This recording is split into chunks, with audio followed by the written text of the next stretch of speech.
Well, now we come to the final Pirates of the Caribbean movie in the series, at least at this point, because they're apparently making another one. Um, and this one is called Pirates of the Caribbean on Stranger Tides, and is a new director. Um, they have finally excised Orlando Bloom and Keira Knightley from the series completely. I mean, they are nowhere to be seen in this movie. And it was really marketed as being the first Pirates of the Caribbean movie to fully give Jack Sparrow the role of the main protagonist, the one that moves the story forward. And it was also to answer a lot of the critics of the third one.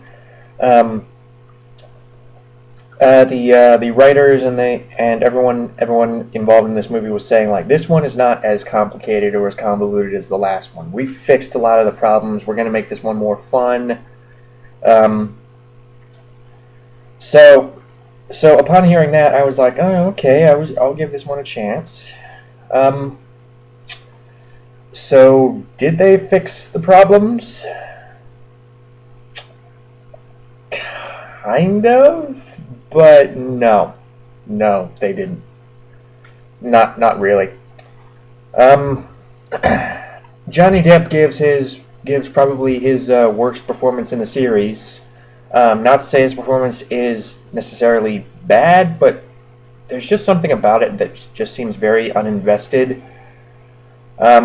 I mean, he just seems to be to be very. He honestly seems bored. I mean, at this point, 4 times playing Jack Sparrow, I can't really blame him for being bored with the character, because when you are playing a character for that long, um, it can get stale. I mean, I remember Sean Connery stated that he was sick and tired of playing James Bond after so long. But at the same time, you never really saw that hugely affect his performance. I mean, he still gave a good performance. Um, and also, James Bond is not really as exaggerated a character as Jack Sparrow. So so I guess if I guess it's less noticeable if Bond gets bored than if Jack Sparrow gets bored.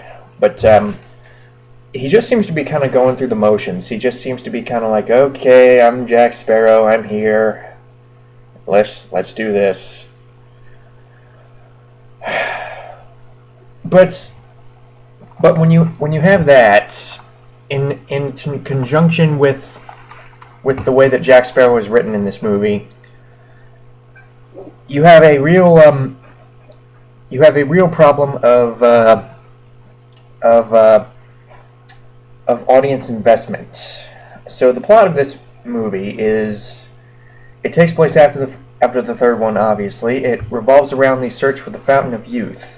Um, Jack Sparrow had, at the end of the third movie, stole the map to the Fountain of Youth and has it on his person, but he has since given up searching for it because it's too hard to find, I guess. I don't know.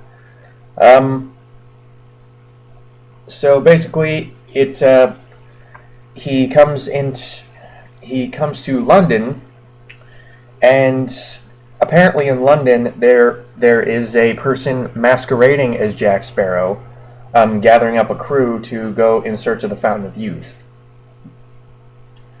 And apparently that someone is Jack's old flame, Angelica, played by Penelope Cruz.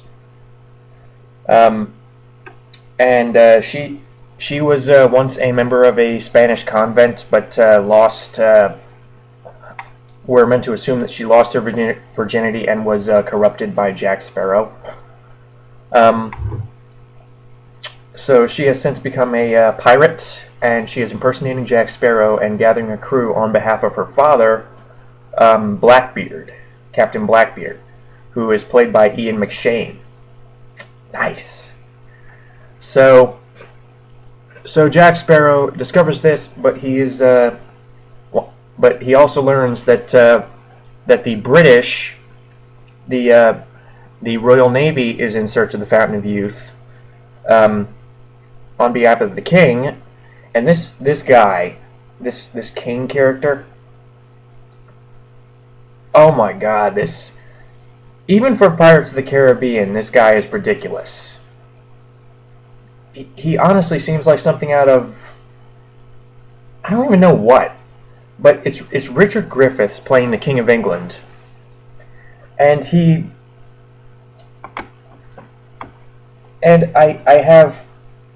I do respect Richard Griffiths as an actor, and I don't mean to insult his performance considering he just passed away, but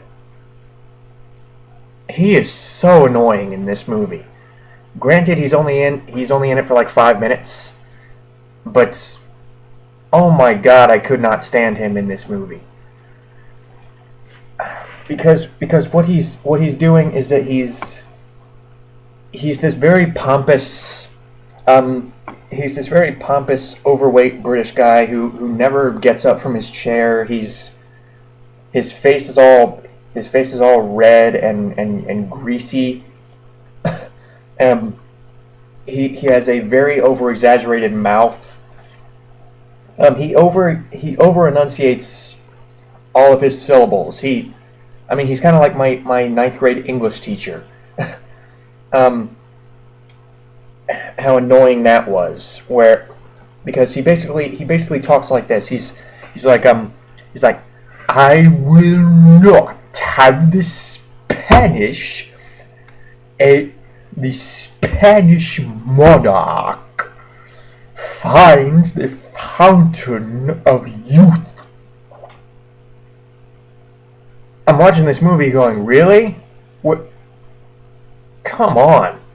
Can this guy die, please? No, he... Thankfully, that's the last you see of him. You don't see any more of this guy throughout the entire movie, which, on one hand, I'm thinking, that's kind of a waste of Richard Griffiths, but on the other hand, I was kind of glad to see him go, because, like I said, I really could not stand him. So basically, he has, since the third movie, Captain Barbossa, it has become a privateer for England.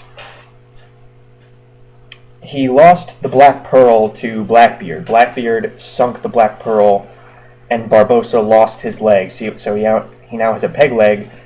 He is now a privateer for England,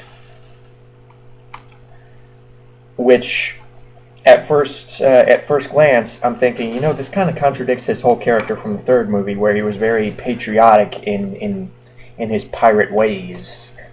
He was very much a supporter of pirates and pirate freedom. So him all of a sudden turning into a lapdog for the king kind of struck me as strange. But they do explain it later in the movie. And honestly, I honestly think Barbossa would have worked better as the protagonist this time around, because he puts more effort into his performance than Jack Sparrow, and B, he actually has a clear-cut motivation. He has a more solid motivation, and C, his scenes are more interesting than Jack Sparrow's. But the king sends Barbossa to find the Fountain of Youth, and at the same time, the Spanish are also going to find the Fountain of Youth. So you have all these different factions going after the Fountain of Youth. You have Blackbeard, you have the Spanish, and you have the British. And at the same time, okay. And the Fountain of Youth itself, we can't just have... This is what I was talking about, where they didn't really fix the problems, because even though this movie is not quite as much of a mess as the last one, it's still more complicated than it needs to be. Because apparently the Fountain of Youth,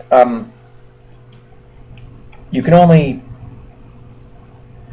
find it using the charts that they got from Sao Fang in the last movie, which begs the question: the Spanish because they give explanations as to how the British can find it, because Gibbs is guiding them.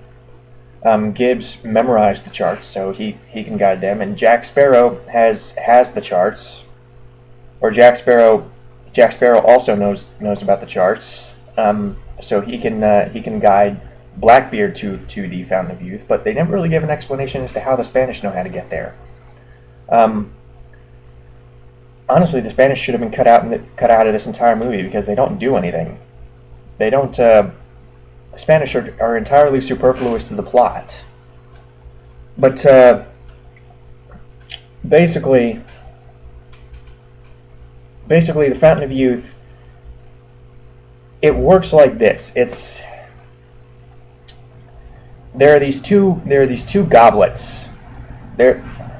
Actually, no, I have to go back further. Once you actually get to the island where the Fountain of Youth is, then you have to capture a mermaid. Now, how do you draw a mermaid to you? Well, they are drawn to light and singing. So you have to shine a light on yourself and sing, so you get a bunch of mermaids to come get you. And the mermaids, it turns out, are murderous demon creatures who will eat your face off. Apparently, I actually kind of like this, because these mermaids are very good looking when they're out of water. But like, they're these good looking supermodels when they're out of water, but once they're underwater, they turn into these murderous shark-toothed monster people. So I actually liked that. I like the mermaid sequence. And they have these what look like almost seaweed type whips that where they whip around you on land and drag you into the water. But you have to capture a mermaid and get a mermaid's tear. But apparently mermaids' tears do not have very good lasting value, because for some reason you have to bring a mermaid along with you to the Fountain of Youth, and then once you're there, you have to get the mermaid to cry, which in hindsight should not really be as hard as they make it out to be. You have to get the mermaid to cry, and then get the mermaid's tear in a vial, and then once you have done that, there are these two goblets with Spanish inscriptions on them that you have to get, and these two vials are in the ship of Ponce de Leon, and the ship of Ponce de Leon is stuck between these two cliff faces. Basically, you put the mermaid's tear in one goblet, and then you fill both goblets with water from the Fountain of Youth. So then what you do is that you give the goblet with the tear to the person who wants more life, and then the goblet without the tear in it, you give to another person, and the person who drinks from the goblet with the tear in it gets all the years of life remaining from the person without the tear in the goblet. Which leads me to my next question.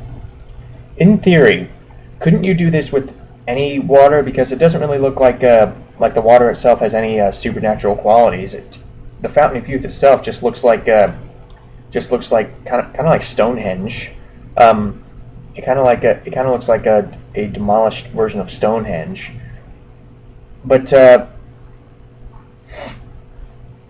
does it really have to be this complicated? Okay, this kind of brings me back to the performances. Johnny Depp is very uninvested. Jeffrey Rush is a lot of fun. He's, like I said, Jeffrey Rush is honestly should have been the protagonist this time around, because he's fun. B, he has actually gone an advancement in character. He is more interesting than Jack Sparrow this time around, because he lost the pearl, he lost his leg. So I want to know about Jeffrey Rush's character. Penelope Cruz is fun. I mean, Keira Knightley was just kind of a stick in the mud along with Orlando Bloom, while Penelope Cruz will not hesitate to get down and dirty with these guys. She will not hesitate to embrace the piracy, and Keira Knightley kind of tried that in the last one. in the last two movies, but it really did not work for her. Penelope Cruz, it just seems a lot more natural. I just like Penelope Cruz's character better than Keira Knightley's character. She just seems a lot more fun. She seems a lot. She seems to fit the genre a lot more. She seems to fit the pirate persona more than Keira Knightley ever did. Basically, Ian McShane. When I heard Ian McShane was going to be Blackbeard, I was like, yes, because Ian McShane is a very, very good choice for Blackbeard, but not in a Disney movie. And that brings me to a problem. That brings me to actually a few problems, in that Ian McShane, while he does do a very good job in this movie, he plays it too safe. Because basically what he is doing with his performance is that he is playing it straight. I mean, you have all these other pirates in these movies who are who are almost caricatures of pirates. I mean, they are so exaggerated, they are so cartoonish. And then you have Ian McShane as Blackbeard, who is playing it like a real pirate. He is playing it like a real person. And I think that's where some people kind of got turned off by his performance, is that some people actually found him boring. I didn't find him boring in the least. I actually found him kind of refreshing. Because you actually have a bad guy in these movies who does not stoop to the ridiculousness of all the other characters, and that could very easily result in them being just a boat anchor, and just dragging down the fun. But honestly, it works. I mean, it works for Ian McShane because you always get the sense that he could easily just wipe out any character that comes across his path. And a lot of that comes from Ian McShane's presence. Ian McShane, you got potentially one of the most intimidating actors around to play Blackbeard. Perfect casting, but the problem is that because it is a Disney movie, and because of the target audience, I can only assume he doesn't really seem to be allowed to go as intense as maybe he wanted to. And his performance is by no means bad. Like I said, I really liked Ian McShane in this role, but I can't help feeling that he would have been better if it was a more serious movie. If it was not a Pirates of the Caribbean movie. If it was not produced by Disney. Because what ends up happening is that there are several moments where I'm like, Ian McShane could be really scary right now, and the movie's just not letting him. I mean, honest. So he could be really scary, but the movie just does not let him be scary because he will be too scary for kids. And that results in another problem because I guess the movie, even though they had Ian McShane, they did not feel that they could really take advantage of his intimidation factor.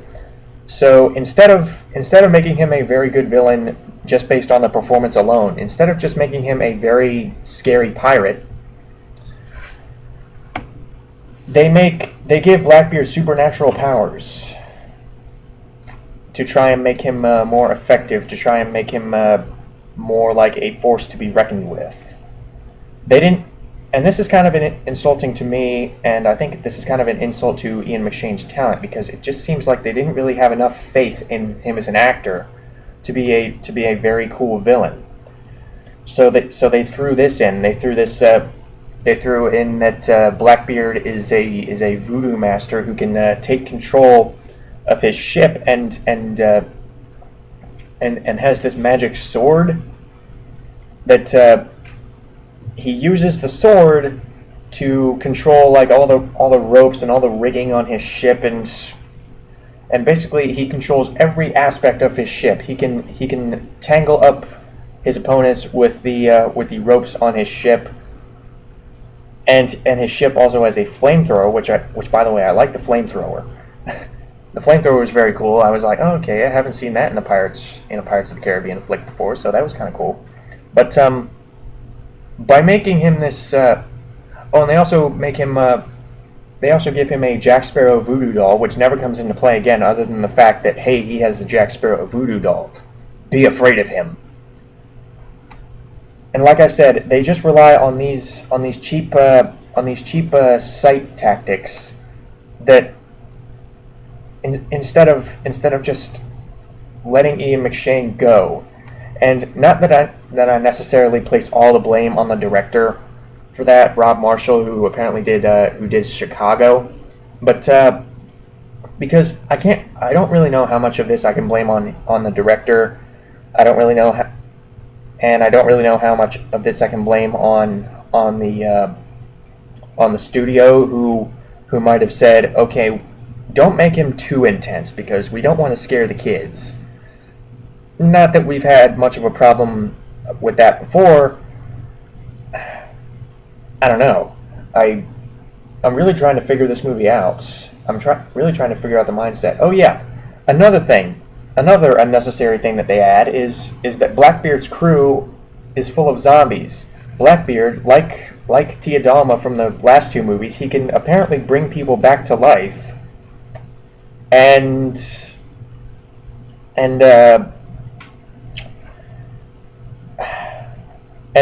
make them a part of his zombie crew.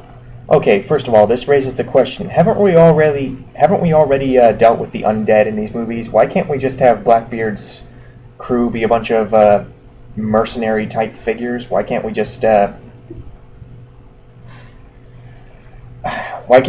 them be a bunch of well-trained militiamen? Why can't we just have them? I'm not sure why they did this. And I'm not sure why they included this really weird prophecy where Blackbeard, the reason he wants to find the Fountain of Youth is because he is under the impression that this prophecy has predicted that he will die in a fortnight at the hands of a one-legged man. Okay, this just adds unnecessary layering to his motivation.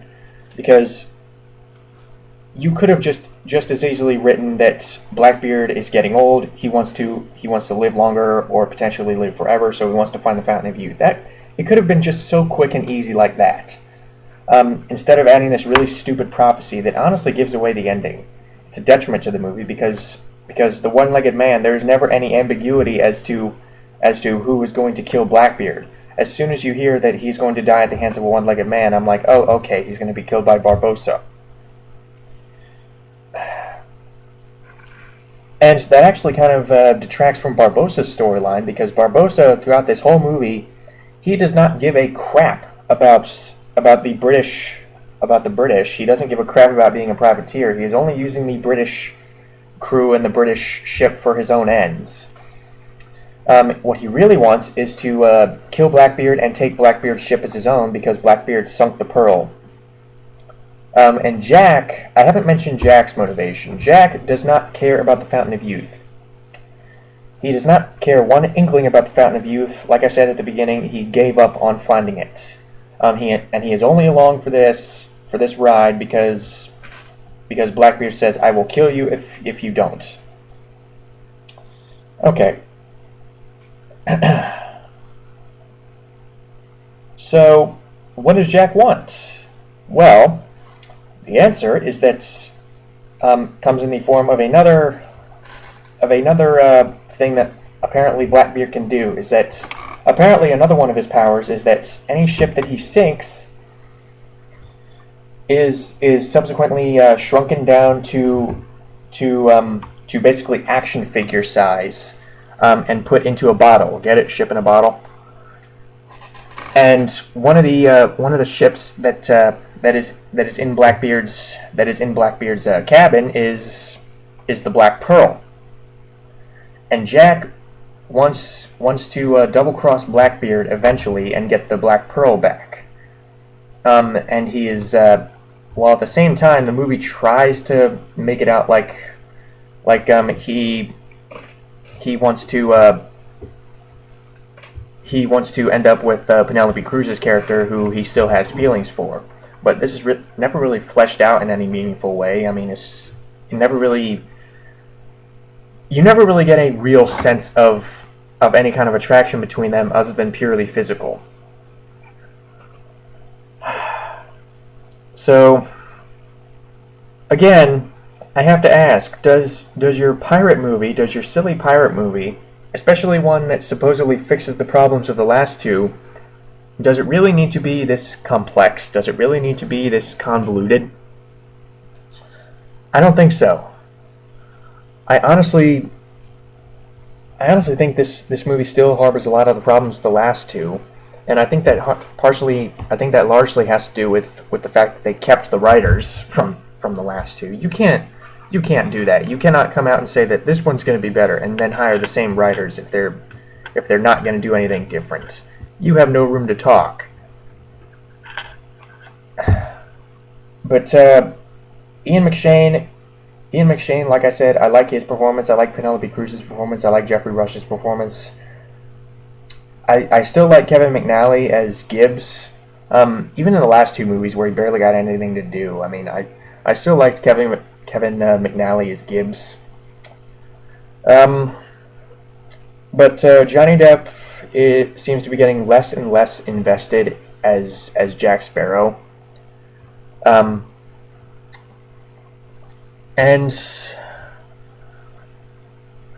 there's really not really a whole lot of piratey stuff that they do. A lot of it is just explaining the plot. Because basically what happens is that the characters spend so much time talking about what they have to do next, in order to further their pursuit of the Fountain of Youth, that it kind of steals time away from stuff that could be more interesting, like swashbuckling scenes, naval battles. There is not one naval battle in this movie. The big action scene is a chase through London, which is a little too cartoonish, it seems a little too choreographed. It seems like a dance number. A lot of the scenes in this feel like a dance number. Director of Chicago, remember. Oh, and another thing. I said before that they excised Orlando Bloom and Keira Knightley from this movie, but they are replaced by two people who are far, far worse. And they are Sam Claflin as this priest, as this missionary guy who is captured by Blackbeard in an effort to save his soul. Like, Blackbeard is worried like, oh I want to save my soul, and you catechist, you will help me do that. You will guide me on the right path.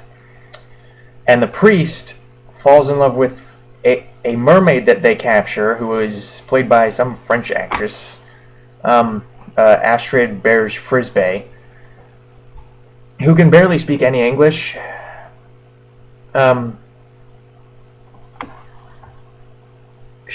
These characters are just so bland and so boring and so useless and so superfluous to the plot that's literally every second they were on screen I was asking, why are you here? And the movie never gives me an answer. I mean, I guess I understand why the mermaid's there, but you didn't really have to have a stupid love story with the mermaid.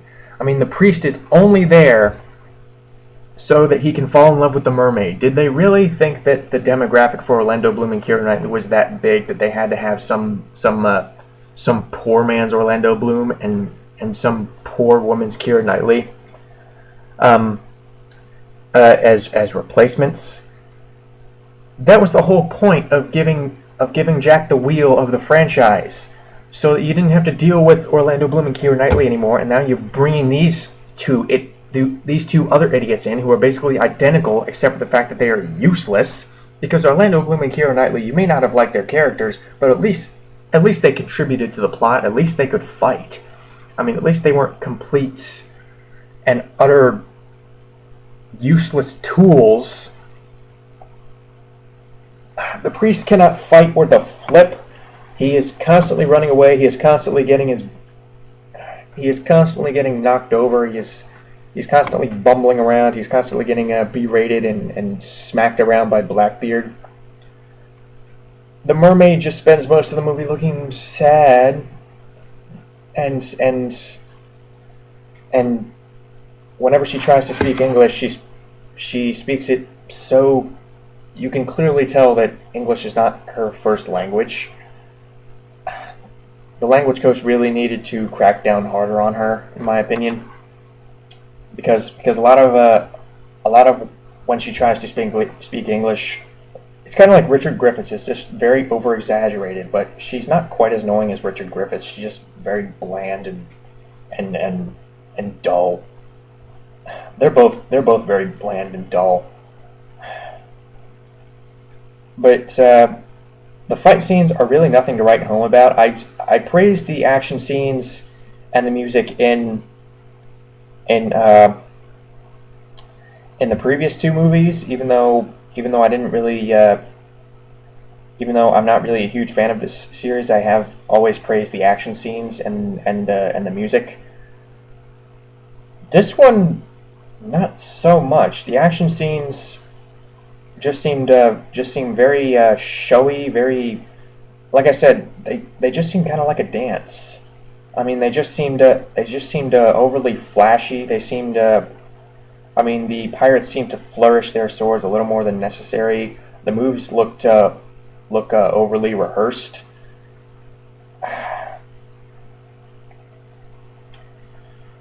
And the music, Hans Zimmer still does the music, and there are some memorable points in the music, but for the most part, it's just recycled musical cues from the previous movies. There are only maybe a few minutes worth of original music in this movie.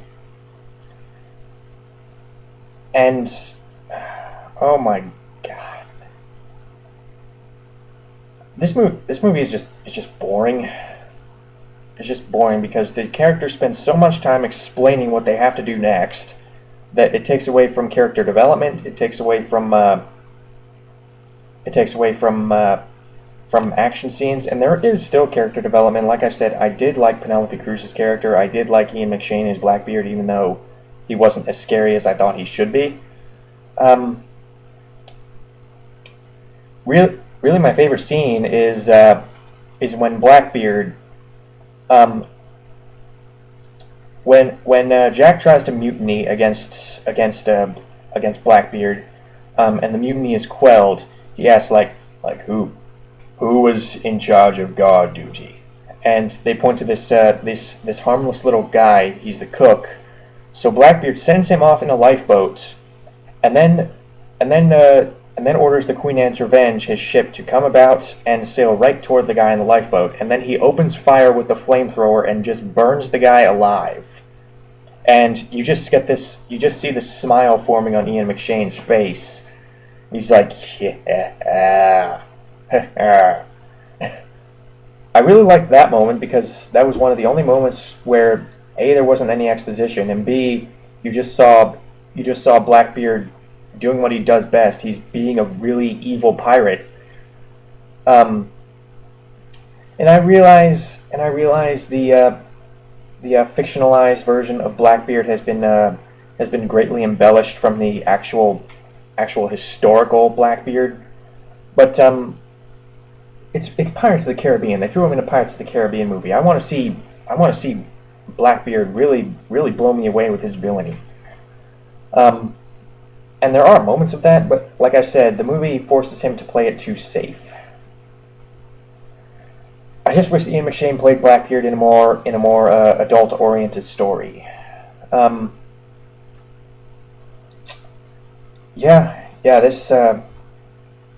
This I can't really.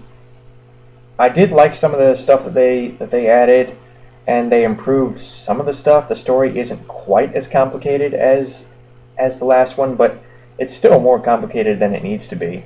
I mean, they still add tons of unnecessary plot threads and plot points and MacGuffins. It's still I wasn't as confused this time around, but I was just kind of thinking, why? Why does it need to be this complicated? Why can't we just have a simple story where a bunch of pirates are basically on a race to find the Fountain of Youth? No rules. They just know where they just discover where the Fountain of Youth is, and it's a race to get there. There are no conditions. There are no goblets. There are no mermaids' tears required. There are no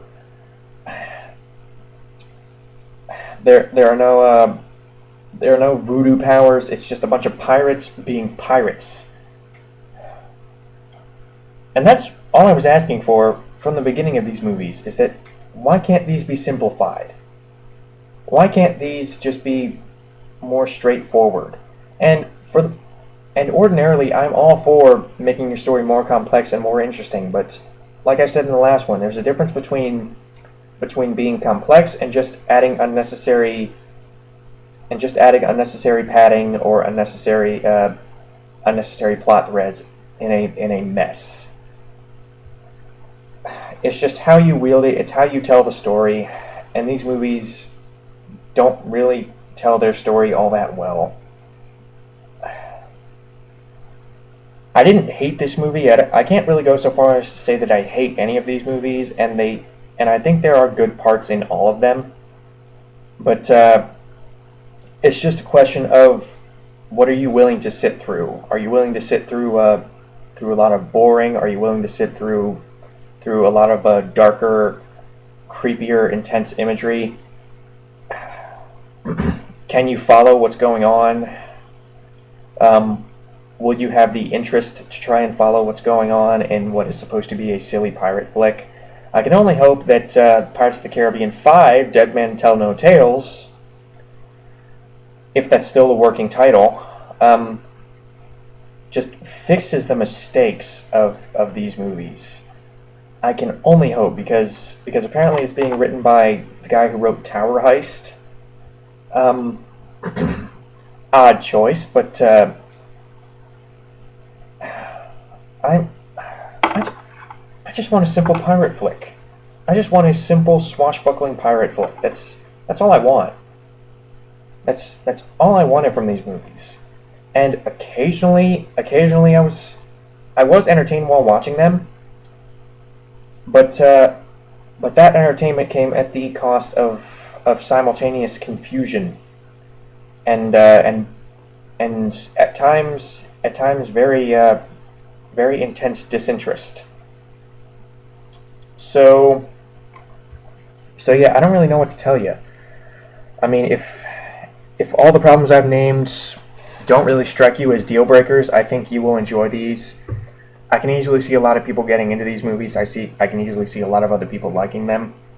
I just think the problems are a little too frequent for me to give them a wholehearted recommendation.